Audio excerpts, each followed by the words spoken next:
Hey, good morning. Good to have you. We are just starting, and I think we have a couple more people coming in, but in the meantime, Okay. let's stick with time because we've got a lot to cover today. This is exciting. So, hi, Kate Pollen, your real estate agent with Heart, and I'm coming to you from here, Boulder, the scene of the Flatirons, which is my target market and my hometown, and the Denver metro area. And we are the wealth creation mastermind, hopefully getting you and your sales boosted on a Monday morning that'll carry you through Friday. And it doesn't matter if you're not in Colorado, anywhere that you do real estate globally, these principles will apply to you. And we will be reading from a scroll of Mandino's and then finishing up this book study we've been doing, The 9 Things by Dr. Henry Cloud. And based on this principle that Jesus spoke in Mark 11:24, which is, therefore I tell you, whatever you ask for in prayer, believe that you have received it. And so we have that belief that God is working in concert with our plans and always listening in. Let's start with scroll marked 8, which is a wheat analogy. So it's kind of fun. He's talking about how the seed of the wheat has this built-in desire to want to grow and multiply. So he says, today I will multiply my value 100-fold. He says that 10 times in this scroll. I will multiply my value 100-fold. A mulberry bush or mulberry leaf touched with the genius of mankind becomes silk. Clay touched by the genius of man becomes a castle. Cypress tree, a shrine. A cut of sheep's hair becomes a remnant for a king. To have their value multiplied 100, yea, 1,000-fold by man, cannot I do the same with the clay which bears my name? I have a choice, and I will not let my life be fed to swine, nor will I let it be ground under the rocks of failure and despair, to be broken open and devoured by the will of others. Like the wheat grain, which will sprout and blossom only if it is nurtured with rain and sun and warm winds, I too must nurture my body and mind to fulfill my dreams. I have the power to choose my own destiny. How will I accomplish this? I will set goals for the day, the week, the month, this year, and my life. If you don't have goals set, this is a good thing to try to do and have it done. We're going to be doing a goal setting event in Boulder in November. So if you want to be a part of that, let me know. And consider my best performance of the past and multiply it 100-fold. If I stumble, I will rise, and my falls will not concern me, for all mankind must stumble often to reach the hearth. Today I will surpass every action which I performed yesterday. Winds will carry my voice to those who will listen, and my words will announce my goals. And this is in I will list. I will commit not the terrible crime of aiming too low. I will do the work that a failure will not do. I will always let my reach extend my grasp. Never be content with my performance in the market. Always raise my goals as soon as they are attained. Always strive to make the next hour better than this one. Always announce my goals to the world. And then there's one never. Never proclaim my accomplishments. Humility. That was one of our chapters that we read about being humble. One grain of wheat, when multiplied 100-fold, will produce 100 stalks. Multiply these 100-fold 10 times, and they will feed all the cities of the earth. Am I not more than a grain of wheat? So today I will multiply my value 100-fold. Good one, good one. Moving into the last chapter of the book, I'll be offering Cliff Notes, view the chapter, as well as quotes from the author. I choose to learn to grow at life from a Christian worldview. And what speaks to me isn't necessarily going to speak to you in this chapter or in life. And even if you're not a Christian, you don't have to believe in order to receive the good stuff that comes out of this mastermind. But consider these life-giving words spoken to you so you can speak life into others. And let's not be a reservoir of knowledge, but a river of life. So Cloud is an acclaimed leadership expert, clinical psychologist, New York Times bestselling author. His 45 books, including Boundaries, iconic Boundaries, have sold nearly 20 million copies. This is a slide we have every week. The 9 laws are the practical ways of doing things seen in successful people. Like gravity is predictable, so we can get in step with God's ways. You can put the 9 principles to work for you, as do so many others who are no better, gifted, smarter, or more educated than you. They see gravity, respect it, and let it take you into God's flow. Déjà vu is a word used in French. It means seen before. And so Cloud refers to déjà vu people in this book, throughout this book, as those we notice again and again, admire and find in life to have certain traits that offer them a successful life. It's not who they are as a person, but what they do in their ways. Success is available to everyone equally by acting according to the 9 principles. Chapter 1 and 2 is an overview of the 9 principles as being hidden while at the same time being in plain sight. Chapter 3 is the first principle, digging up our life and childhood to find and uncover our hurts and talents, a rediscovery of the hidden déjà vu person in all of us. 4 is step 2. Déjà vu people do not hold on to relationships or things in life that are a negative drain because they're quick to pull the tooth. Chapter 5 is called Play the Movie of Your Successful Life. You know the happy ending, so live each scene with the rolling credits in mind, cutting and playing only scenes that get you where you want to end up. 6 talks about how déjà vu people do something instead of nothing. By staying in the driver's seat and keeping a firm hold of the wheel of success. 8 is act like an ant. 6 is, okay, so that was 5. 6 is hate well, and it says much about the things you love and how you will succeed. So if you let others know what you're hating, then they know how you also love.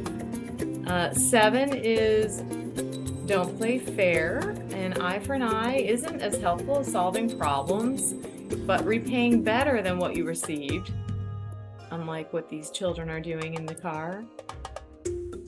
Then we have humility, which we talked about in the scroll. It's important to being successful because our success came with failures, and we know that others could be experiencing the same kind of failure, so we don't get lofty, we get relatable. Principle 9, upset the right people. And this is our last chapter of the book, which is becoming a déjà vu person. So I actually thought that this would be an overview of the 9 principles, and it's actually 12 more things that support the 9 things hidden in plain sight. And this verse, Matthew 6:31 through 34, kind of speaks to what the chapter was saying, and this is a dumbed down version, but don't worry, seek first his kingdom and the rest will be given to you. So Cloud was having a crisis in college, and he felt lost about his future, and a darkness had set in. It was during this time of worry about life that he made a commitment to follow Jesus Christ as his Lord and Savior. So he asked for help, and God was faithful to do that, as he always does. It was at that moment that God started to put the right people in his life, and he began to recognize success isn't formed in a vacuum, but by surrounding himself with the right people. Déjà vu people have 12 ways to accomplish the 9 principles. Here's the first, well, actually, this is a bad slide. The first one was, do not go it alone. And kind of like what we're doing in this mastermind, find a support group, coach, or counselor based on Ecclesiastes 4:9 through 12. The second was to receive wisdom. So read, study, go to seminars, take classes, and hang out around other deja vu people based on Proverbs 4:7. So friends do matter. Who you hang out with will rub off on you. Number 3 was receive feedback and correction. So be humble. If you had it all together, you'd already be there. That was a quote that came out of the book. If you already had it all, you'd already be there. Fourth is find models, not like supermodels, but people who you would want to model, and observe them in action and imitate them. I'm doing a YouTube training and trying to get better at YouTube, and that's what they keep saying. If you like somebody on YouTube that you're following, go ahead and try to imitate them. And that's kind of the success model. The fifth one is review your patterns of failures. So in past failure, what happened? You can also ask your question, did you fail in the same way? Do you fail in the same ways? Did you fold with obstacles? So find the pattern and don't repeat it. Know the triggers. The sixth one was deal with impediments. So does hurt, pain, weakness get in the way of accomplishing the 9 principles? Sort of like pulling the tooth. Example, do you have a fear of rejection? So grow in your confrontation skills. Do you suffer from depression and anxiety? Get professional help to resolve those past fears and hurts. And then the 7th one here is add structure. So sort of like play the movie. Join programs or groups you need to shore up self-discipline in. So example, these are perfect. So you've heard of Weight Watchers, right? So people who are trying to lose weight, they join the support group, Weight Watchers. Alcoholics go to AA. It's in these support networks that people make change in their lives. You want to get in shape, get into a group fitness group. If you have a hard time making calls, I do this with a colleague of mine. We buddy up and we make calls at the same time. If you need help with time blocking, anything like that, let me know.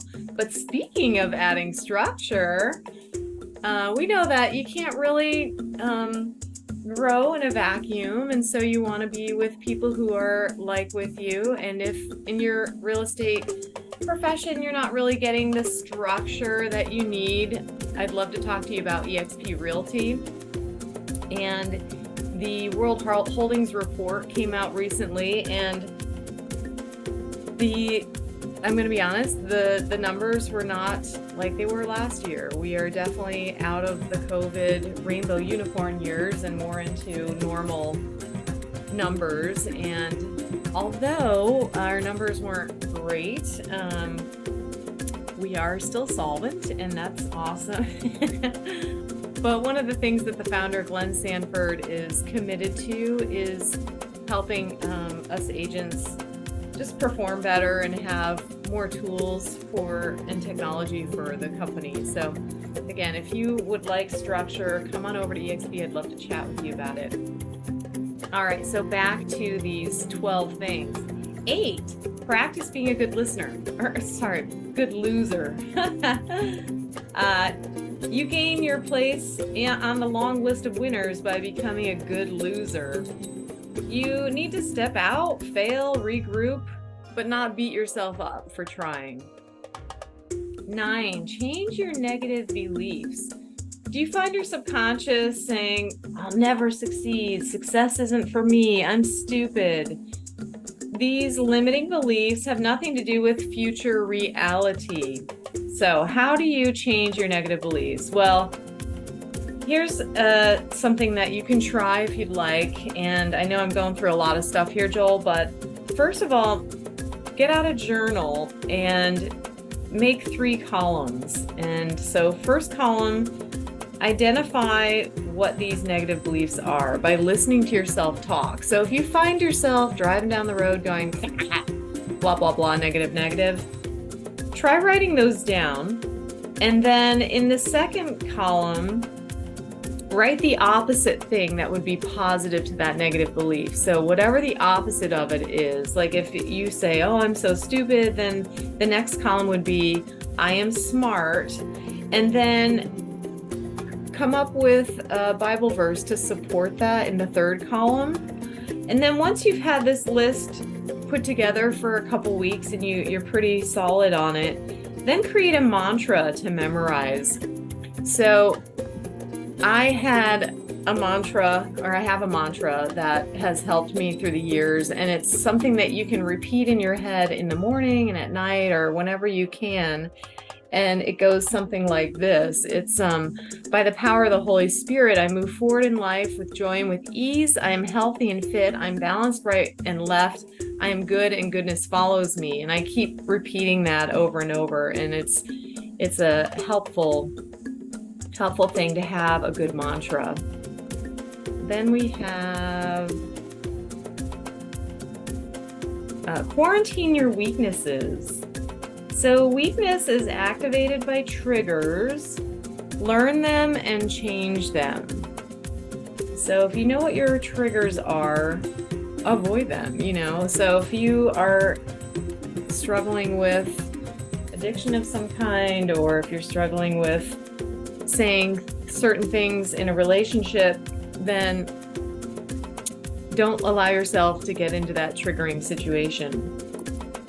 11, put vision and goals on paper. Back to that first one about having goals. If you don't have them, get them on paper. Actionable steps with time, how much money you want to make. Act like an ant. You eat the elephant one bite at a time.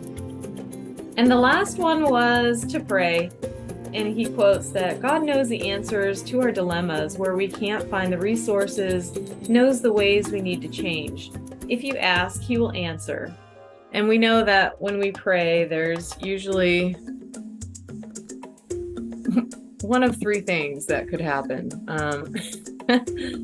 We could hear a yes, we can get a no, or then God will say, not now. But that doesn't mean that we quit asking. And he also said here, practice parallel consciousness. So while in task, so whatever we're doing, pray alongside with God to come alongside for help. And that's always a good thing. So he bases that on Revelation 3:20, which is about knocking and God will answer the door. So here we go. The 9 things are available to all, and it doesn't matter what your education is or where you are in life, but it's how we change our ways to get us to success. Self-check, couple questions. How can you see the 12 ways helpful? So if you're driving, don't write these down, but if you have a moment, maybe ask yourself these questions. So how can you see the 12 ways as being helpful? Was there any one that jumped out at you, Joel, of these 12 things? They were all pretty good. It's a good just kind of self-check. Because sometimes you don't think of these questions, like quarantine your weaknesses. That's a good one. The structure. Nothing really jumped out, but they were all, I was thinking, well, how is this impactful in my life? We're kind of answering the question. Mm-hmm. Yeah. I was kind of shocked by how deep all these 12 things were. I feel like I'm smelling a sequel coming to his book. Okay, how about this one? Of the 9 things, what would you say is your biggest takeaway from the study of the 9 things?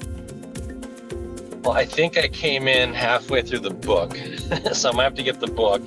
Yeah. And go read it. The deja vu people is kind of a new concept I haven't really read about or listened to, so that was kind of interesting to hear the deja vu people. Yeah. I feel like having like these French roots and all that, I totally get the deja vu. And I have had actual deja vus before where you're kind of living out that dream in the moment and you're sort of like, wait a minute, I've been here before. And I like that idea though. And I think it's a great inspiration to be able to model these certain behaviors for others in the industry and be that deja vu person. Yeah, 100%. Yeah. All right. Well, so that kind of concludes the book. Starting next week, we'll be in the new book. Did you think about purchasing that one, or you look into it? Was it the Power to Change? Yeah, Power to Change. I just read that like maybe 3 months ago. Oh, perfect. How did you hear about it? The senior pastor of our church is Craig Rochelle, and he's the one that wrote the book. Oh, okay. So that's he did a small sermon series on it, and so I bought it. Yeah, I read it. It's really good. There's good stuff in there. Awesome. All right. Well, then you're all versed on it. All right. Well, that's our 9 things. And thank you so much for coming in. I will hopefully see you next week. And I'm on a little vacation right now, so it might be hard for me to wrestle people in, but I have given notice to everybody that we're on to a new book. So hopefully we'll get some new people jumping in.